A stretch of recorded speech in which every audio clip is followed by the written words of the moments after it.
And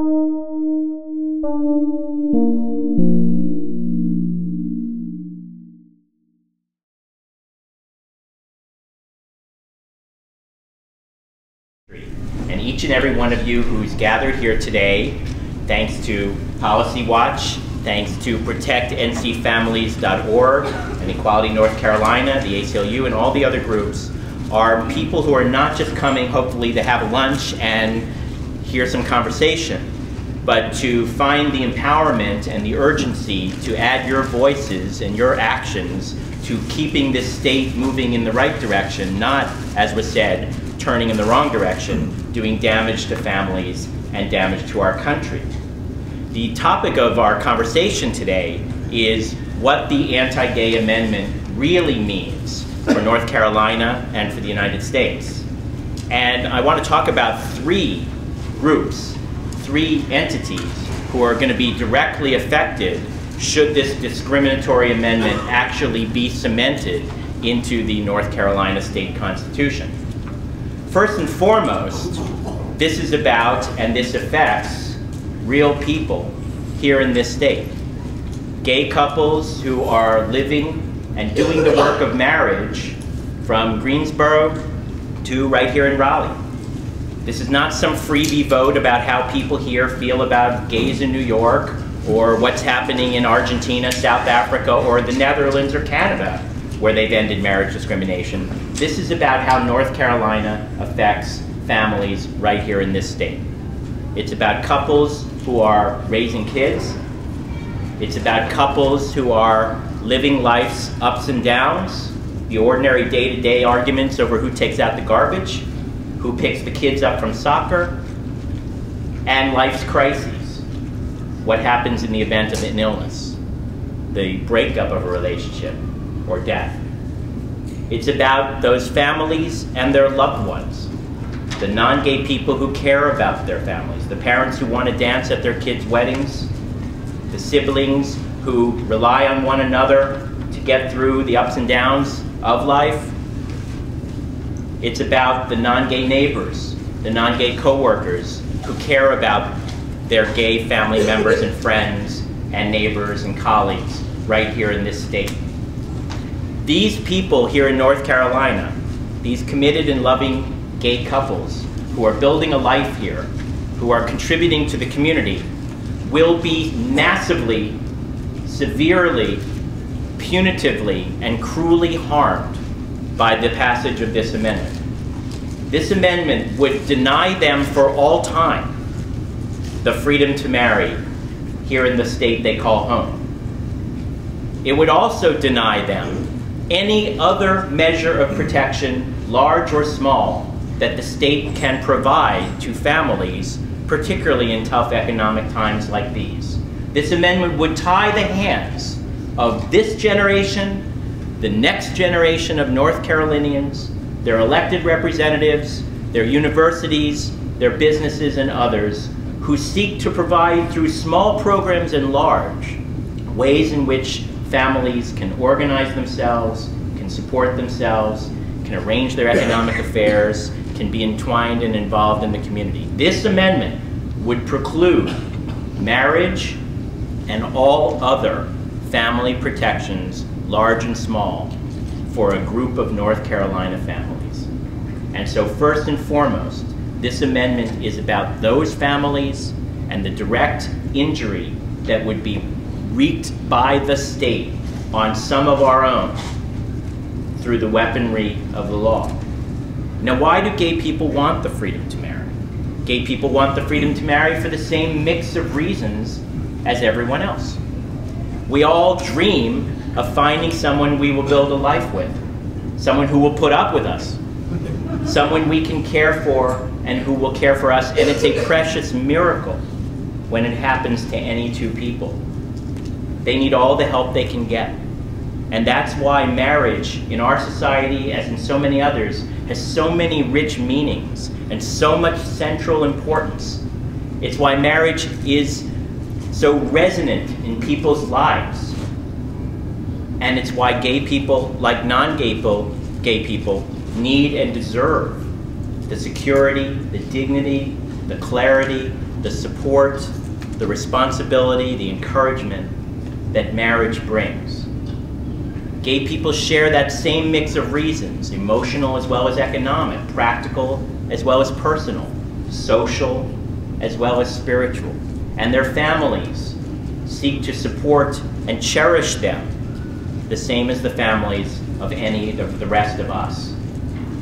To be denied the freedom to marry, to have written in the Constitution an ugly and cruel, taunting ban of exclusion is a direct harm that sends a message of injury and intolerance to couples, their kids, their neighbors, their loved ones, their parents, their co-workers, right here in this state. But the harm of this amendment is not only aimed at those people. It would not only fall on those individuals as they build their lives here in this community.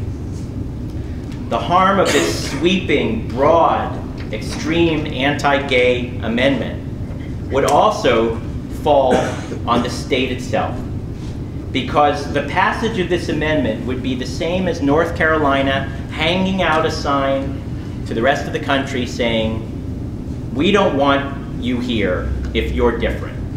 We don't want you here if you don't fit someone else's idea of what people should look like."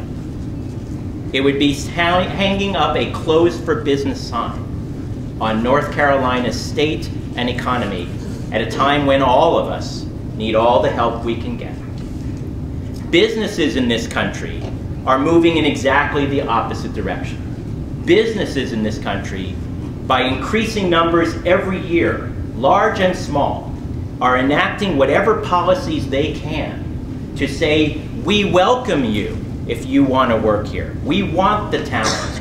We want your involvement. We want your ideas. We want your hard work. And we want you and your loved ones to feel part of this company and its mission and its customers and its work.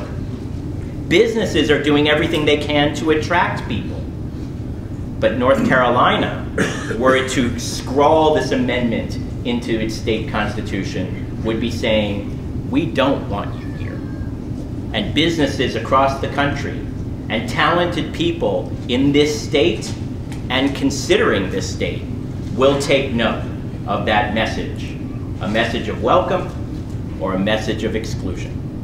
So were this ugly amendment to pass, North Carolina would be turning its back on the very opportunity and energy and talent and welcome that here in the state and as it broadcasts to the rest of the country and the global economy is what's needed to move the economy and the state upward to the betterment of all. And the third way, the third entity that would be harmed by the passage of this sweeping and discriminatory amendment, an amendment banning marriage and family recognition and respect for a targeted group of individuals with the possibility of collateral damage falling on others, is our country. We have constitutions in this country because we as Americans believe that we do not put up for a vote the basic freedoms that define what it is to be an American, that are our inalienable human right as people. We believe as Americans that it is wrong for the majority to shove the minority into a separate and disfavored second-class status. We as Americans believe that we all have the precious freedoms to shape our lives, to make our choices without undue and unwarranted government intrusion. That we all have the right to be secure and protected as equal under the law. That we all have the right to pursue happiness in our precious and limited time on this planet. To pass a discriminatory amendment that has no value to anyone but only serves to fence some out, to suppress and subordinate and stigmatize some, is un-American and dangerous and destructive to the safeguards that are part of our system that keep each and every one of us free. And when I speak of freedom, there are at least two kinds of freedom that are jeopardized by this amendment. Both kinds deeply important to us as Americans and as human beings, and of course, as North Carolinians. The first freedom is obvious: personal freedom.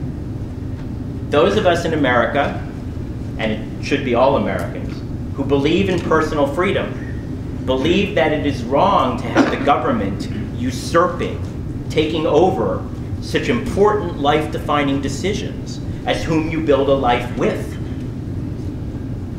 But this amendment would do exactly that. It would say to a group of North Carolinians, we don't like you, we don't like your families, we don't like your choice, and you're not going to be allowed to live free and equal in this state. Your families will be disrespected and dishonored, and will be stripped of legal protections, small as well as large, at every level of this state. So this amendment, if passed by North Carolina in May, would be a blow to our American commitment to personal freedom. It is also a threat to our American commitment to religious freedom. Because some of the arguments being made and some of the energy being tapped into to try to steamroll this amendment through disguises itself in the language of religion. But in fact, the greatest danger to religion comes from the government being used as a weapon to impose anyone's ideas of how people should live, religious or otherwise, upon everyone else. Our framers, the framers of this state constitution as well as the United States Constitution, deliberately set out to protect religious freedom by preserving for each and every one of us as individuals that liberty of conscience, that liberty of belief to shape for ourselves our own thoughts, our own beliefs, our own ideas of how we should live in a community that respects each and every one of us, and with a government that zealously safeguards our freedom to make those choices under the law. A government that does not take sides between religious ideas, but leaves us free to shape our lives ourselves. Using the language and the letter of the Constitution as a weapon is a dangerous assault on religious freedom, and one that should be rejected by this state. Now, gay people are not the first people to experience discrimination in the United States. Gay people are not even the first people to experience discrimination in marriage. The history of the United States and the history of North Carolina is vivid with examples of peoples who have experienced denial and discrimination and a failure to safeguard what America promises all of us. And on this battlefield of marriage,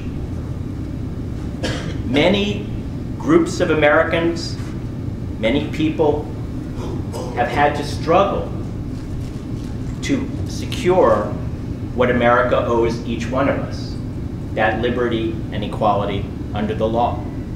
Marriage has always been a battleground on which larger questions of what kind of society we're going to have been contested. In our lifetime, there have been at least 4 major such battles as groups of Americans and as people and churches and governments and lawyers and courts have struggled over what it means to be an American on this battlefield of marriage. Whether it was ending the government's interference in as important a decision as whether or not a couple could choose to divorce, ending government intrusion into the most personal decisions, such as whether or not to have sex, or have sex without risking a pregnancy, or decide when and whether to have children, or ending government restrictions on who could marry whom, who the right kind of person for you to marry is based on race, or ending the legal subordination of women that was part of the legal and traditional definition and idea of marriage in the United States until as recently as the last couple decades. In each of these instances, we fought and ended government interference, government intrusion, discriminatory restrictions, and imposition of some people's idea of how people should live on everyone else, all on this battlefield of marriage. We are met today, again, here in this state, on this same battlefield. And it is important because marriage matters. And if this were only about marriage and whether or not we should allow or forever forbid a group of loving and committed couples from entering into marriage, it would matter because marriage is important. It matters to gay people as to non-gay people, to our loved ones, as to the friends and family whose weddings we celebrate together. But this is not only about marriage. And if this were only about gay people, it would matter because the gay people living in this state, teaching in the universities, studying in classrooms, going to work, creating jobs for others, babysitting, firefighting, tending to aging family members, those gay people are human beings and citizens of this state and neighbors and people who deserve respect. And this amendment would strip and deny that respect and cement inequality against them through the weapon of the Constitution. And so if this were only about gay people or only about marriage, it would matter. But in fact, this is about something much larger. This is about whether this state, this community, our country, are to be places that truly uphold the deepest values of fairness, of treating others as you would want to be treated, of respecting the love and commitment and hard work that others are doing, and ensuring to all of us those cherished American constitutional human rights and guarantees of liberty, equal justice under the law, and the pursuit of happiness. And for all those reasons, it is essential that everyone in this room take personal action as well as collective effort through the campaign, protectncfamilies.org, to do what can be done to defeat this cruel assault on American and North Carolina values and families. And the key to winning, and we'll talk more about this when we open up the conversation enriched by Holning and Max's contributions. The key to winning is to use every moment we have, not waiting till January or February, using every moment we have to engage people in our lives and throughout the state, at both levels, in our lives and throughout the state, in a specific and real and personal conversation about who gay families are in this state, why marriage matters, and the values of fairness and respect and community and connection that bind us all together, and why each one of us cares how the person we are talking to rises to fairness and votes to defeat this discriminatory amendment. It is those conversations, personal and through the airwaves and campaign, that will give the uncertain, the uncomfortable, the unsure, the uninformed, but reachable people who are ready to rise to fairness the information, the personal connection they need to embrace their values of fairness, push past the barrage of untruths and prejudices and fears that will be thrown at them, and vote to keep North Carolina on the path to the future, not turning back in ugly attack. That's the work we have at hand. The only ones who can do it are you. The moment is now, because the single most precious resource in any campaign like this is time. Time used to engage others over time as many times as they need to be able to push past discomfort and rise to fairness. And that's how we will win and defeat this discriminatory amendment come May.